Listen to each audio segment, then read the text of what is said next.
Kahapon lang po ay pumirma ng kontrata si Alyssa Valdez sa pamahalaan ng lungsod ng Makati na tinatawag na Memorandum of Agreement for Youth Skills Development.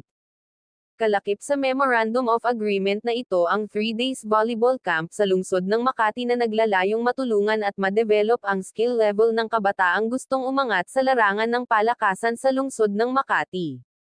At magbigay inspirasyon na rin sa mga kabataang gustong matuto sa sports na volleyball para ma-improve ang kakayahan ng mga kabataang atleta na taga Makati.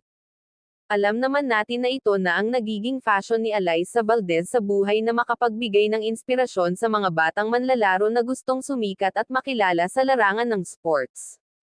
Noon pa man ay matagal nang ginagawa ni Alyssa Valdez ang ganitong advokasya na makatulong para maangat ang antas ng competitiveness ng kabataan sa sports lalong-lalo na sa volleyball. Kaya saludo ako sa hangarin ng isang Alyssa